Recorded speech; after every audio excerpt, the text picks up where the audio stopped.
the pleasure to present to you Dr. Martin Luther King, Jr.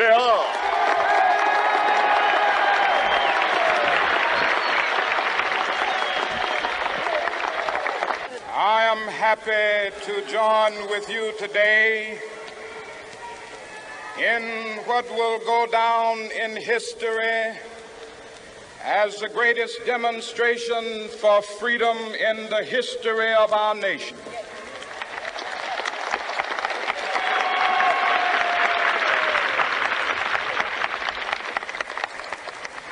Five score years ago, a great American in whose symbolic shadow we stand today signed the Emancipation Proclamation. This momentous decree came as a great beacon light of hope to millions of Negro slaves who had been seared in the flames of withering injustice. It came as a joyous daybreak to end the long night of their captivity. But 100 years later, the Negro still is not free. 100 years later,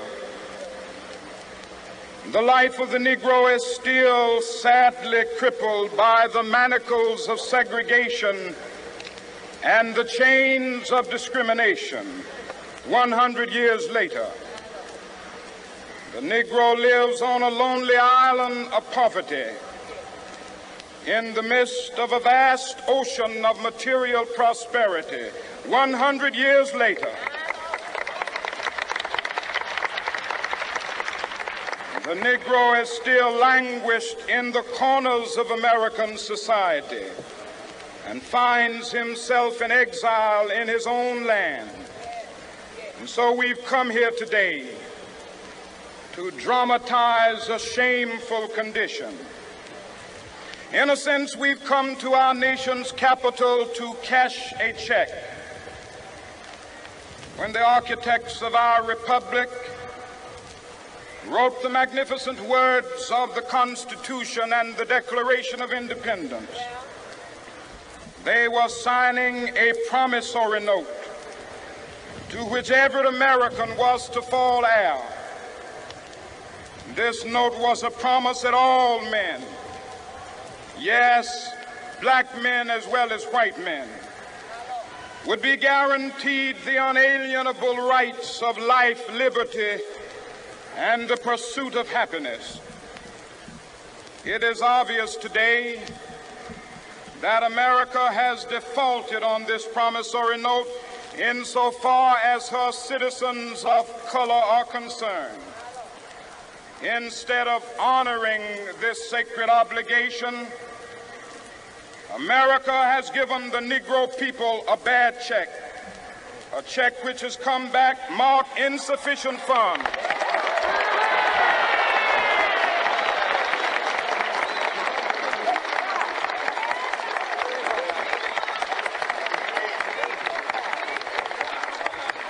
But we refuse to believe that the Bank of Justice is bankrupt. We refuse to believe that there are insufficient funds in the great vaults of opportunity of this nation. And so we've come to cash this check, a check that will give us upon demand the riches of freedom and the security of justice.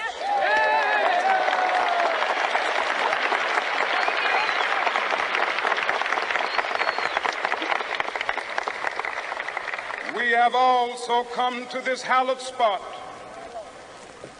to remind America of the fierce urgency of now. This is no time to engage in the luxury of cooling off or to take the tranquilizing drug of gradualism.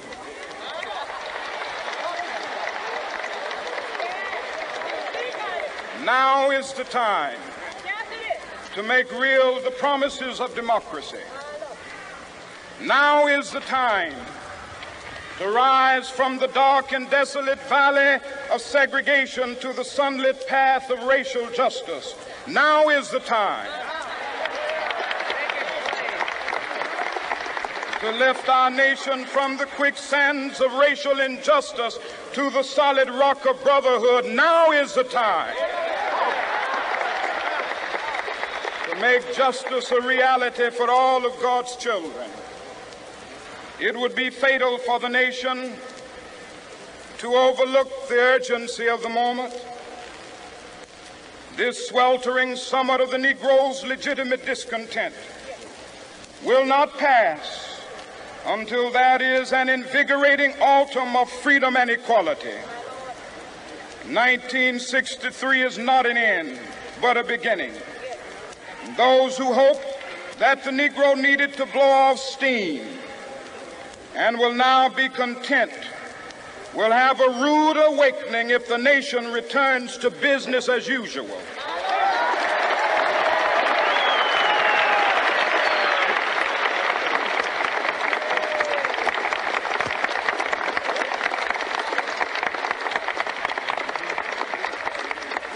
There will be neither rest nor tranquility in America until the Negro is granted his citizenship rights.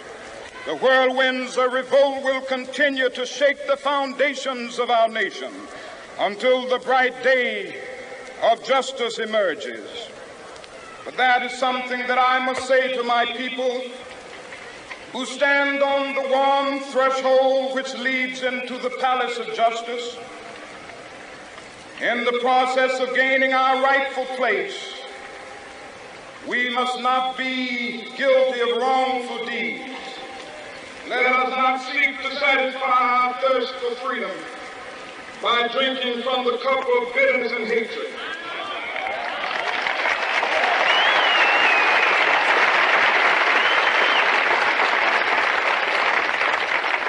We must forever conduct our struggle on the high plane of dignity and discipline. We must not allow our creative protest to degenerate into physical violence. Again and again, we must rise to the majestic heights of meeting physical force with soul force. The marvelous new militancy which has engulfed the Negro community must not lead us to a distrust of all white people. For many of our white brothers, as evidenced by their presence here today, have come to realize that their destiny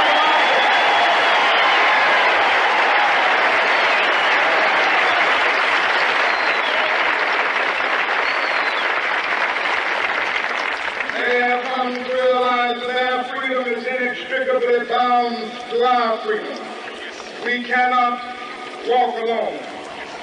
As we walk, we must make the pledge that we shall always march ahead. We cannot turn back.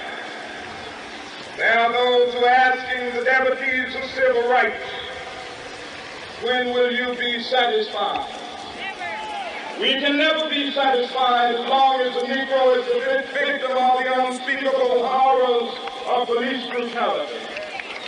We can never be satisfied as long as our body is heavy with the fatigue of travel, cannot gain lodging in the motels of the highways and the hotels of the city.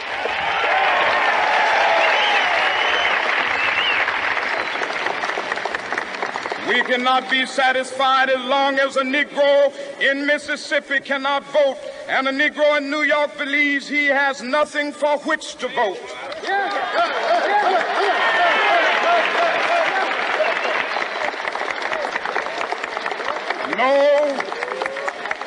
No, we are not satisfied, and we will not be satisfied until justice rolls down like waters and righteousness like a mighty stream.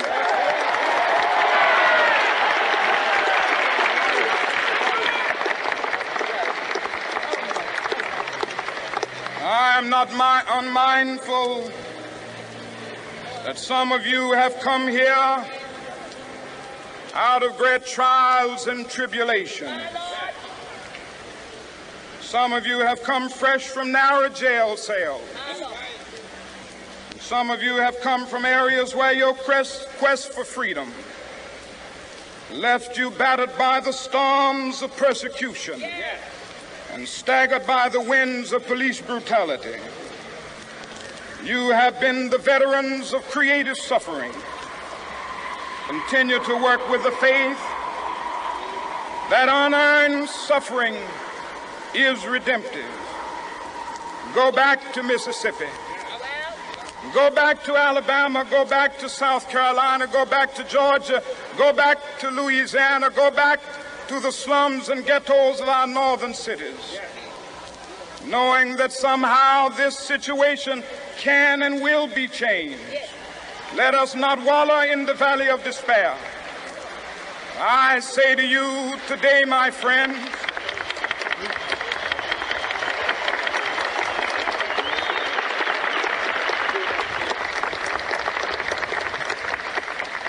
so even though we face the difficulties of today and tomorrow, I still have a dream. It is a dream deeply rooted in the American dream. I have a dream that one day this nation will rise up and live out the true meaning of its creed. We hold these truths to be self-evident, that all men are created equal.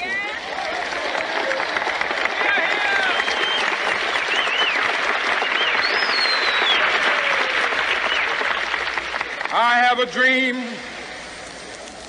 that one day on the red hills of Georgia, the sons of former slaves and the sons of former slave owners will be able to sit down together at the table of brotherhood.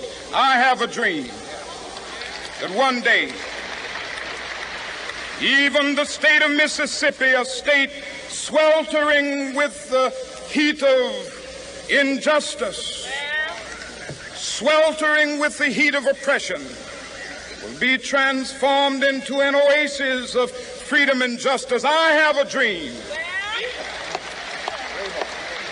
that my 4 little children will one day live in a nation where they will not be judged by the color of their skin, but by the content of their character.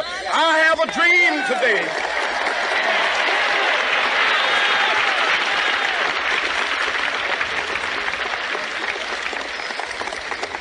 I have a dream that one day down in Alabama, with its vicious racists, with its governor having his lips dripping with the words of interposition and nullification, one day right there in Alabama, little black boys and black girls will be able to join hands with little white boys and white girls as sisters and brothers. I have a dream today.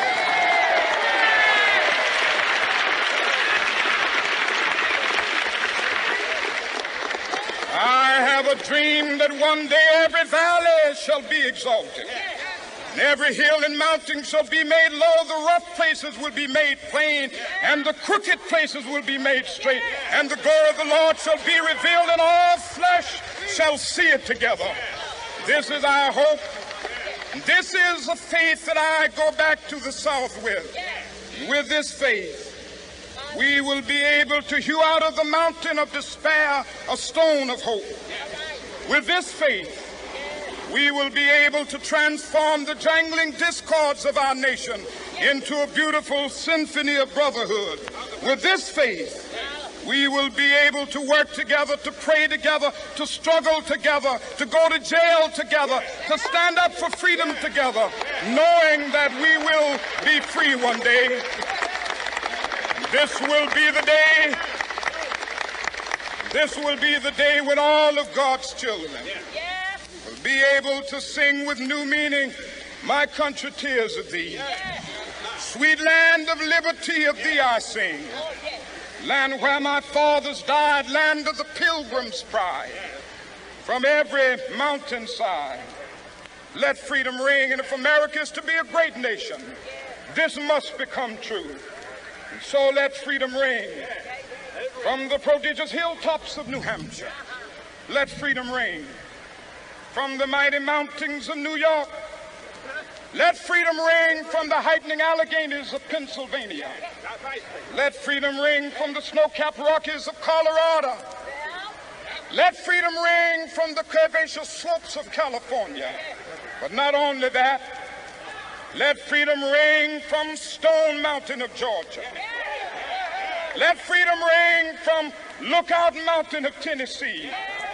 Let freedom ring from every hill and molehill of Mississippi, from every mountainside. Let freedom ring, and when this happens, when we allow freedom ring, when we let it ring from every village and every hamlet, from every state and every city, we will be able to speed up that day when all of God's children, black men and white men, Jews and Gentiles, Protestants and Catholics, will be able to join hands and sing in the words of the old Negro spiritual, free at last, thank God Almighty, we are free at last.